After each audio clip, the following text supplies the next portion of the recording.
When that agitation is starting to come up in your life, it might be an indicator that you're a distracted disciple. Jesus, can you help me now? No, I never felt so alone.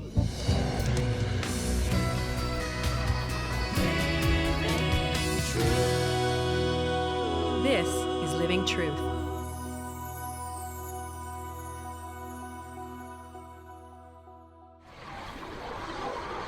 Well, good morning, church. If you have your Bibles, I'd invite you to turn to Mark chapter 6. We're going to be looking there in a moment.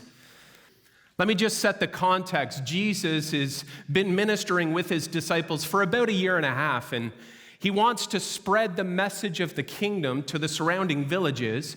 So he gathers the disciples together and gives them a mission, preparing to send them on a short-term mission trip without him to the surrounding villages. And we read in Mark chapter 6, verse 7, it says this, "Calling the 12 to him, he began to send them out 2 by 2 and gave them authority over impure spirits. These were his instructions.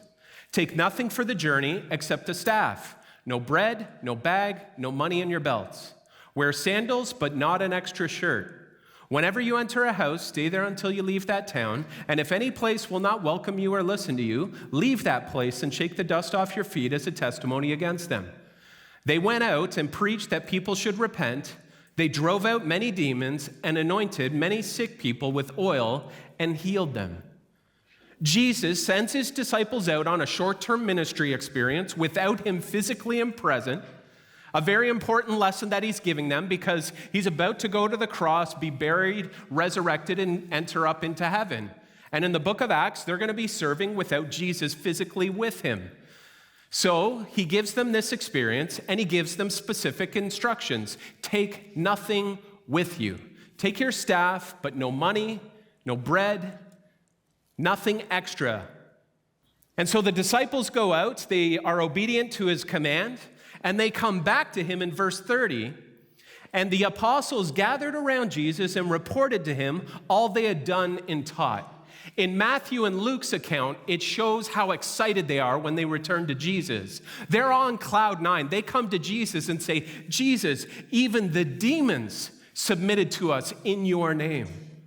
He had given them authority, and they come back with great stories of victory. "Jesus, you should have seen it. This woman was laying sick. Peter went up to her, prayed for her in your name, and she was healed instantly.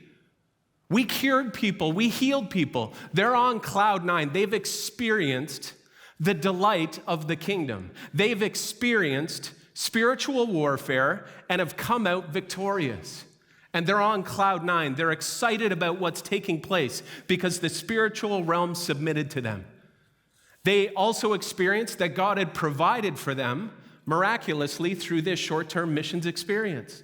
And so they come to Jesus with great delight, reporting to him all they had done and taught and how the villages received them. And then Jesus says to them, after this intense spiritual warfare and after this time of ministry, he says to them in verse 31, "Then, because so many people were coming and going that they did not even have a chance to eat, he said to them, 'Come with me by yourselves to a quiet place and get some rest.' So they went away by themselves in a boat to a solitary place." Jesus knows that his disciples have just experienced an intense season of ministry. He sees the crowd, he sees that they don't even have time to eat, and he says, "Come alone by yourselves with me to a solitary place and get some rest." And so the disciples have had a great day. The spiritual forces of evil submitting to them, intense spiritual battles, but coming out on top and victorious. And in their delight, they're now ushered away into the presence of Christ, having some alone time with him. Everything's looking wonderful. But then it takes a turn. We read in verse 33, "Many who saw them leaving recognized them and ran on foot from all the towns and got there ahead of them. When Jesus landed and saw a large crowd, he had compassion on them because they were like sheep without a shepherd. So he began teaching them many things. By this time it was late in the day. So his disciples came to him. This is a remote place, they said, and it's already very late. Send the people away so that they can go to the surrounding countryside and villages and buy themselves something to eat. The disciples thought they were going away to have some alone time with Jesus. They thought they were going to a time of solitude with him. But when they arrive on the other side of the lake, there's this large crowd. Jesus sees the crowd and he sees that they're sheep without a shepherd, and he's filled with compassion when he sees the crowd. But when we look at the disciples, they've come off of an intense short-term mission trip. Their expectation was that they would have some alone time with Jesus. And so after a full day of teaching, they walk up to Jesus and say, Jesus, it's already very late in the day. Let's just get rid of these people. Let's just send this crowd away. Send them home, disperse them. Jesus sees the crowd and he's filled with compassion for them. The disciples see the crowd and they just want to get rid of them. Maybe that's where you are this morning. Maybe this morning there's someone in your life that you just want removed. Life and community can be difficult, and this person might be pushing every button, and maybe you were having a good time and everything was victorious and it was a season of great victory over the darkness, and you were walking and it felt like the Spirit was at your back. And if you have those moments in life, they're wonderful. Enjoy them. But what we see in Mark 6 is that within a few hours, all of that can dissipate. And you can get to a place where the crowd is something that you resent. It might be life and community. It might be someone in the church family. It might be someone in your own family. The disciples come to Jesus and they say, just get rid of this crowd. Lord, our expectation was that we would have some alone time with you, and they're getting in the way. And look at what Jesus says to them next. They've said, send them to the surrounding villages and countryside to go buy something to eat. And Jesus shocks them in verse 37 when he says, you give them something to eat. They said to him, that would take more than half a year's wages. Are we to go and spend that much on bread and give it to them to eat? Now, I wonder what it was like in the original moment when Jesus said to them, you give them something to eat. Don't disperse them. Care for the crowd. Feed the crowd. And so they come back to Jesus after they've had their little subcommittee, and they say to Jesus, really? You want us to feed this crowd? That's going to take all the money in the bank, Jesus. You really want us to do that? When you look at this text, what you can see as you immerse yourself in it is that the disciples have their eyes fixed on the resources that they already have in their possession. They come back to Jesus and say, it's going to cost us everything. It's going to cost 7 months' wages, and even that will only give everybody one bite of bread. The disciples are professing believers, but practical atheists at this moment. Because an atheist could have came back and gave you the same answer. They've just come off of a delightful mission trip where the demons submitted to them, where they cast out and healed people.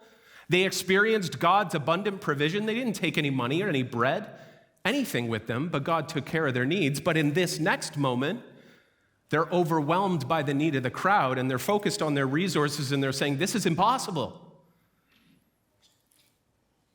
Mark chapter 6 reminds us that within a few hours of victory, we can slide to a place where we're distracted by the culture around us, distracted by the crowd around us, and we might be professing believers, but we're performing like atheists.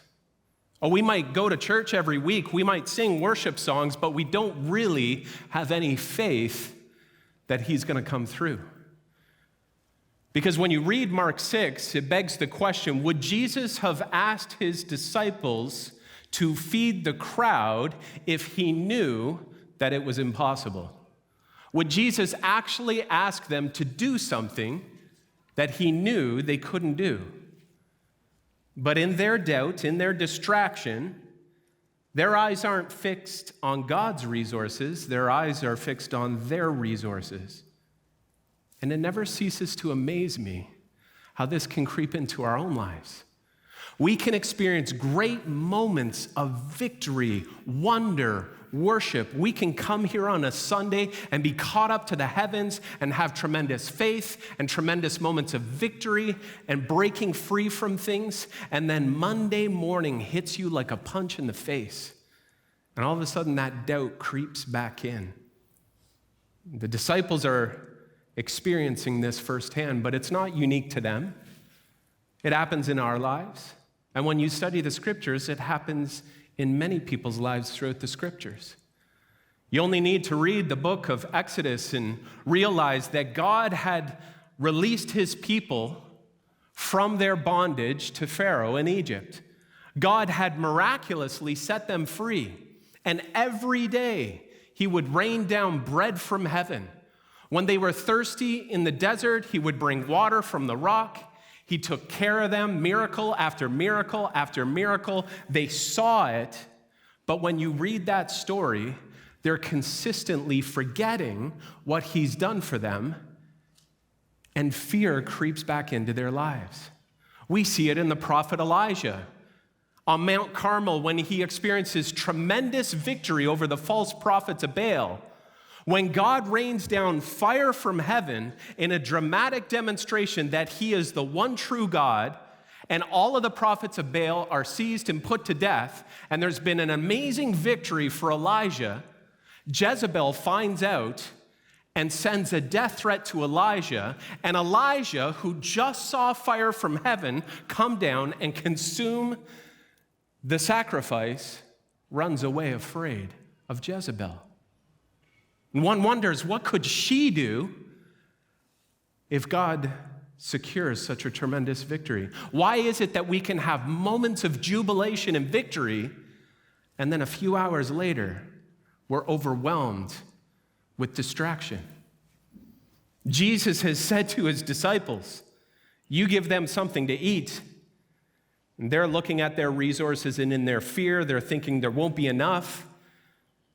Yeah, we experience God's provision on our short-term mission trip, but I don't know that he's going to do it again.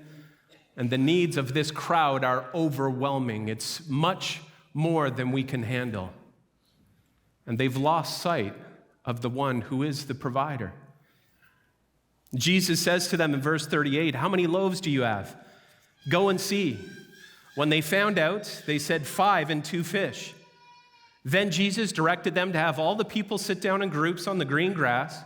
So they sat down in groups of hundreds and fifties. Now I imagine the disciples know that Jesus is up to something. They've grabbed a kid's lunch, they've brought it back to Jesus, and they've said, here we have 5 loaves, 2 fish, that's all the resources we have, but what is this amongst so many? And Jesus says to them, get everybody to sit down, we're gonna eat together. You got to imagine the disciples at this point, who aren't demonstrating great faith, are probably sitting everybody down saying, get into groups of 50 and 100, and they might be thinking to themselves, we're setting these people up for disappointment. They're expecting a meal to come, but we know there's only 5 loaves and 2 fish. This isn't going to work, Jesus. Jesus has everybody sit down. The disciples are focused on the needs of the crowd and the enormity of the situation. But look at where Jesus' attention is. In verse 41, taking the 5 loaves and the 2 fish and looking up to heaven, he gave thanks and broke the loaves. Then he gave them to his disciples to distribute to the people. He also divided the 2 fish among them all. They all ate and were satisfied. And the disciples picked up 12 basketfuls of broken pieces of bread and fish. The number of the men who had eaten was 5,000. The disciples are running around like chickens with their heads cut off. Jesus gathers this resources together, and he looks up to his heavenly Father, who provided bread for the Israelites in the desert every day. The one who has constantly cared for his people. The one who actually sustains every single one of us in this room with air to breathe and food to eat every single day. Sunshine on our planet. The one who cares for us. Jesus' attention is focused on his Father's resources and the supplies of heaven. Exact same situation, completely different perspectives. But I see this play out over and over and over again in so many people's lives. When we become distracted, when we're not in a good place, the crowd around us becomes the problem, and then we start to grumble before God. Could you just get rid of this person out of my life? Lord, it would be so much better if they didn't exist. Maybe you could take them to heaven. It's certainly not me, it's got to be them. Sometimes when we're sitting in traffic, Lord, I know everybody needs to get home, but I need to get home more. Could you just get rid of them? When that agitation is starting to come up in your life, it might be an indicator that you're a distracted disciple. When you're doing this and pointing at all the situations around you, and your focus is on your own abilities, your own resources, chances are you've lost sight of Christ. Jesus is doing a miracle in front of them. And do you think the disciples are keyed into the fact? Do you think they're aware of what's taking place? He's just done something miraculous. But the disciples are so distracted, they don't even take notice. They don't even consider the fact that Jesus has been work around them because their eyes, again, are fixed on their situation, on their fatigue, and on their own resources. Maybe you're here this morning and like the disciples, you've slipped into that same spot. Maybe you're dealing with a situation, someone in your life. You're thinking, Lord, can you just send them away? And he's saying to you, if you would just look up, if you would just look up to heaven, I have everything you need for the situation you find yourself in. But you just need to look up. I don't believe the disciples really comprehend what's going on. I think they went through that assignment feeding people, but not fully aware of the miracle that just took place because of what happens next. We read in verse 45, right after the feeding of the 5,000, remember it's very late in the day, so it's into the evening now, probably between 7 and 9 p.m., and we read in verse 45, immediately Jesus made his disciples get into the boat and go on ahead of him to Bethsaida while he dismissed the crowd. After leaving them, he went up on a mountainside to pray. Later that night, the boat was in the middle of the lake, and he was alone on land. He saw the disciples straining at the oars because the wind was against them. It's a curious word in verse 45 when it says Jesus made his disciples get into the boat. The actual Greek word gives a lot more force behind it. Jesus forced his disciples into the boat. So these disciples get into the boat. And as we read the rest of Mark chapter 6, a furious storm comes upon the lake. We read that in Matthew and Luke's account that the winds are so strong, it is tormenting the boat. And I wonder what the disciples are feeling at that moment. They've already come off a long day of ministry. They went into it expecting solitude, but they had to serve. And now they've been forced into a situation by Jesus. They've been forced to go where they didn't want to go, and everything's going sideways. There is a furious squall upon this lake. Unexpected storms can creep into the Sea of Galilee, and when they do, they are terrifying. I was there and witnessed a thunderstorm on the Sea of Galilee, and the wind and the waves get really choppy on a boat. And these seasoned fishermen are fearing for their life.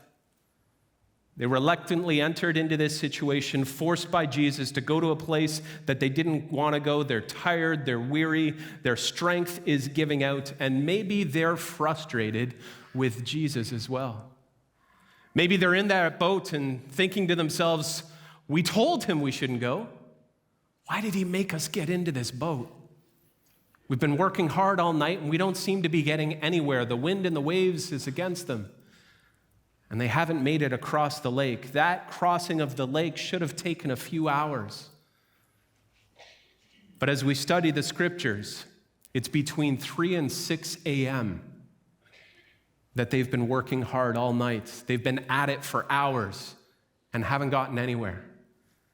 And Jesus sees them being beaten down by the wind and the waves. And Jesus decides, you know what? I'm just going to walk out there. And in verse 48, we read, shortly before dawn, he went out to them walking on the lake. He was about to pass by them, but when they saw him walking on the lake, they thought he was a ghost. They cried out because they all saw him and were terrified. Immediately he spoke to them and said, "Take courage, it is I, don't be afraid." Then he climbed into the boat with them, and the wind died down. They were completely amazed, for they had not understood about the loaves. Their hearts were hardened. Jesus sees his disciples struggling. He sees their strength about to give out.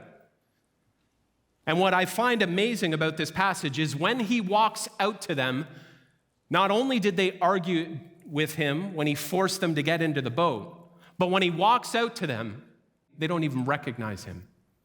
Jesus himself is coming to them, and they think he's a ghost, and they're afraid of him. And they cry out in their fear. And Jesus walks up to his disciples who are tired, who are weary, who are utterly discouraged and defeated. And he says to them, in the original Greek, he says, "Take courage, it is I am. Don't be afraid." It's a huge statement by Jesus because he is echoing the God of the Old Testament. He is saying, take courage. It is the Redeemer. It is the Creator. It is the one who carried you out of your bondage to sin and slavery to Pharaoh in Egypt. When God led his people out of Egypt, he said, "I am that I am. All that I am, I will be to you." When the strength of his disciples is about to give out, when they're utterly discouraged and defeated, Jesus walks out to them on the lake and he says, "Take courage, it is I am. I am with you. All that I am, I will be to you. Don't be afraid."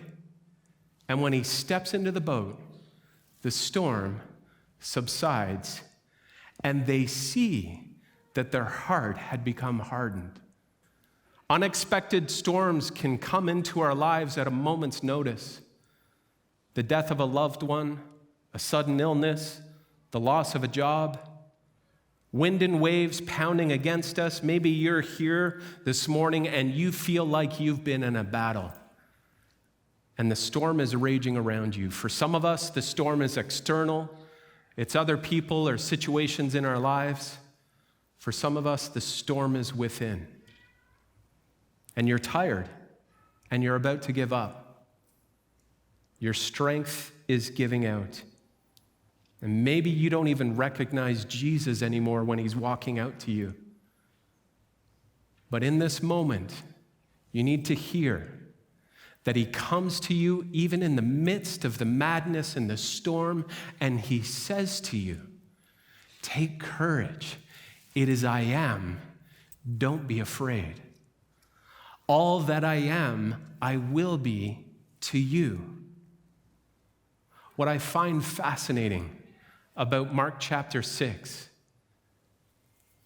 is, like the disciples, we can go from a tremendous moment of victory to sheer and utter terror and defeat, all within a 24-hour to 36-hour period. Life happens. Sometimes it's difficult, and in those moments, we might cry out, "Lord, where are you?" And he comes out to us, and he says, "Take courage. It is I am. Don't be afraid. All that you need, I have for you." Henry Nouwen writes this: "Our life is full of brokenness, broken relationships, broken promises, broken expectations.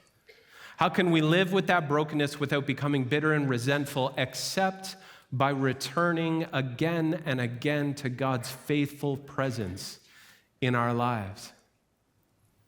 And so I would ask you in closing this morning, how's the dashboard over your life? Are there any warning lights coming up that you might be distracted? Do you feel like the wind and the waves is beating against you and that you're about to go under? Maybe this morning you're in a place of tremendous victory. It feels like the wind is at your back. Don't apologize for those moments. Celebrate them well. But if you're in a place of distraction or discouragement, don't throw in the towel. He's with you, he loves you, and he comes to us in the midst of the storm. Our program is recorded at the People's Church in Toronto, Canada. If you live in the GTA or plan on visiting, please join us. We'd love to meet you. To watch this message again, visit our website. Download transcripts, order DVDs and CDs, as well as our daily devotional, or sign up for our monthly newsletter. Online, you can sign up for podcasts. You can also join us on Facebook and YouTube. Join us next week for a new series from Brett McBride called Against the Flow. This is Living Truth.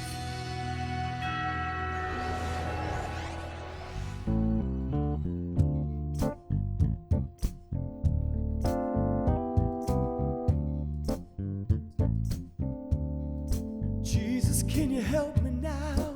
Jesus, can you help me now? Jesus, can you help me now? Jesus, can you help me now? Jesus, can you help me now? No, I never felt so alone.